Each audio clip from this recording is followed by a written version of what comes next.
Hey guys, and Merry Christmas from both of us. Merry Christmas. And today it's going to be a little bit different video. We're not really going anywhere. It's just we got some stuff for Christmas for a wrap up, and maybe a little Christmas, our favorite things about Christmas, a little bit later on. But we are on our way to Sheila's brother's house, so that'll be fun. Got to spend some time with family, and I hope everybody had a great Christmas, and we'll see you later.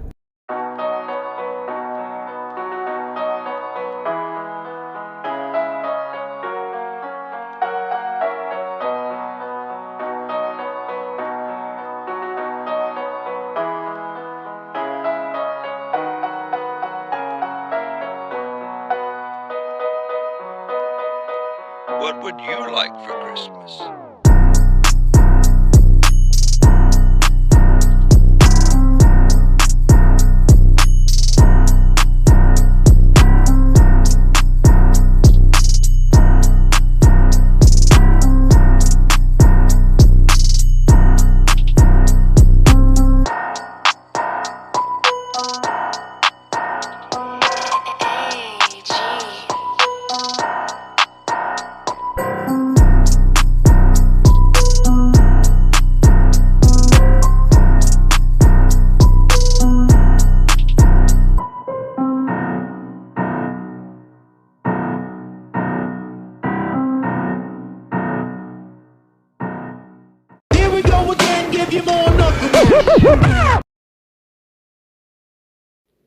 Well, I hope everybody had a wonderful Christmas and a very happy New Year.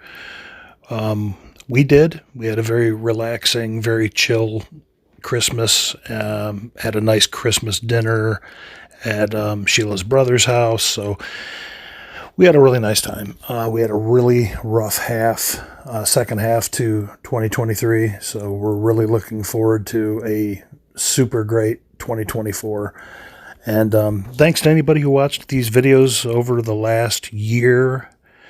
We had a lot of fun putting them out and editing them and meeting some new people along the way.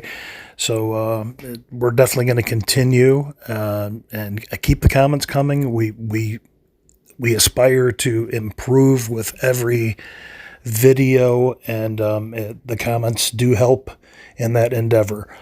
So a few of the things that we picked up, just a little background first on Sheila's gift-giving abilities.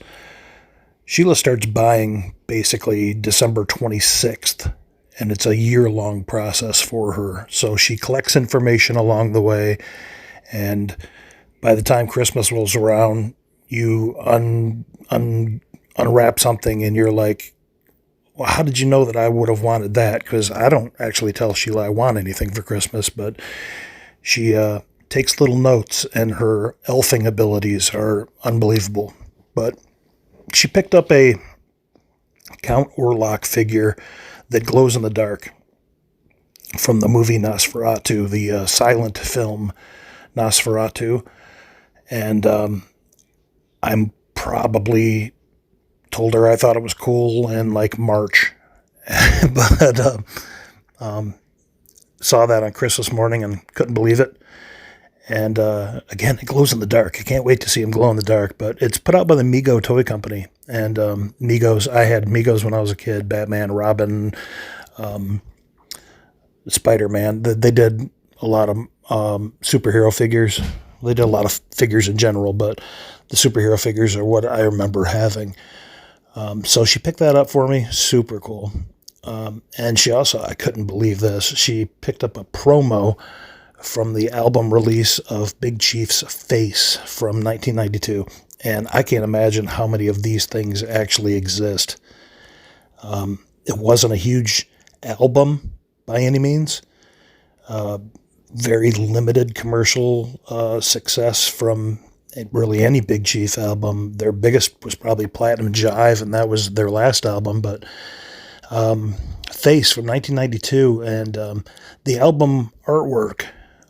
We are big fans of the artwork of the bass player in the band, Mark Dancy, who did Soundgarden's album. Big Chief, if you haven't heard them, give them a listen. They're kind of a combination of grunge and funk, and all of their albums are really unique, super, especially for the period that they were around in the early 90s. There wasn't a whole lot like them. And it's basically Barry Hessler from the Necros project after the Necros dissolved. And they're a Detroit and Ann Arbor-based band from the early 90s. They did do some work with Sub Pop, but great band. LP-wise, we picked up Nirvana In Utero. We didn't have this one, and we're both huge fans of that album. I think it's probably my favorite Nirvana album. Came out in 93, 94. It was their third studio album, and unfortunately it was their last studio album. Number one on the charts. The whole album was recorded in 6 days with Steve Albini of Big Black fame. And Steve Albini's produced tons and tons of great albums. Pixies and The Breeders. He's done a lot of great albums. But apparently the mix that he put together for In Utero was so rough that Geffen almost didn't put the album out and until it had been remixed. And then they decided to allow it to come out. But I thought that was interesting.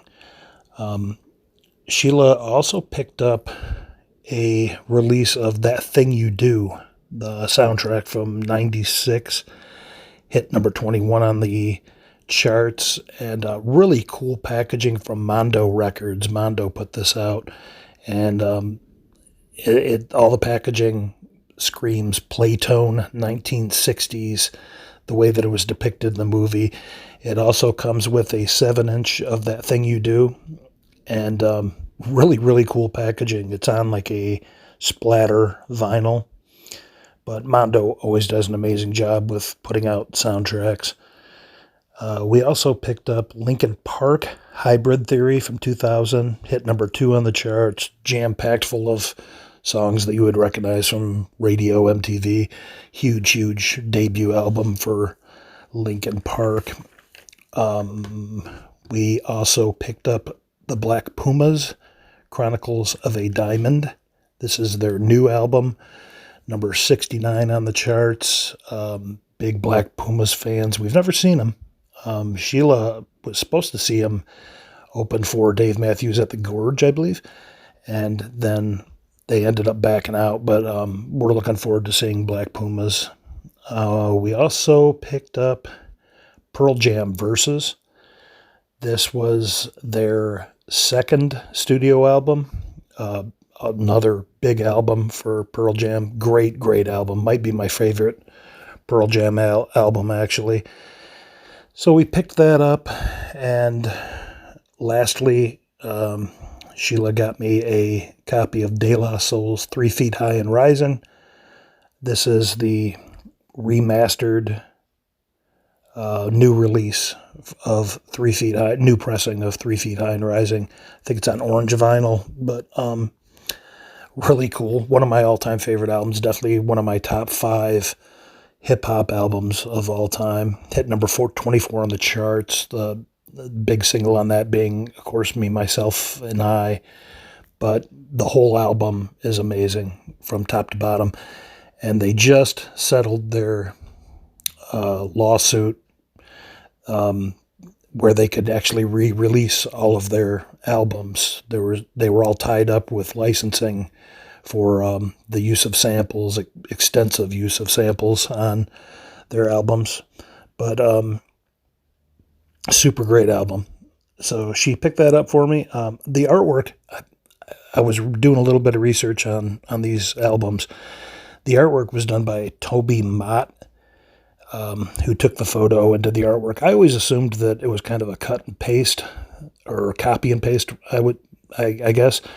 of the three members on the cover in a circular pattern, and that's actually how the photo was taken. He took it from on top of a ladder with them down on the floor, and then he filled in behind them the yellow and all the daisies and the font in a circular motion. But I thought that was interesting. But cool album cover. Great album. If you've never heard 3 Feet High and Rising, definitely give that a spin. It is samples like you've never heard, except maybe Paul's Boutique, for just layer after layer of samples, and they actually ended up getting sued. And 3 Feet High and Rising was one of those albums that started to reel in like the use of samples without getting permission. But that's pretty much it. And we have another one coming out in the next couple days. We took a trip the other day to a antique store, and a really cool antique store that we go to a lot, but we've never shot at before. We shot there the other day, so that'll be coming out over the next couple days. Again, hope everybody had a great Christmas and really happy New Year's. And our Michigan Wolverines are playing the Washington Huskies on Monday for the national championship, so we will see you at the next video. Go Blue.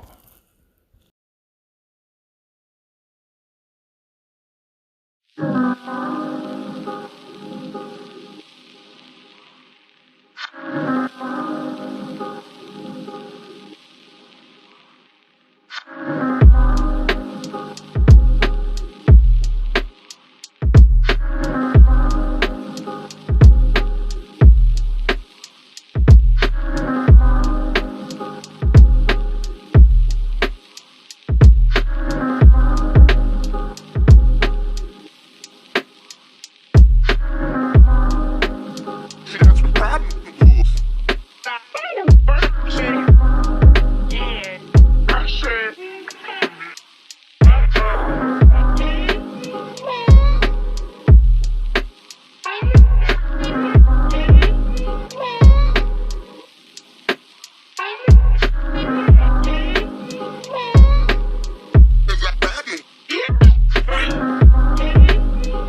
you.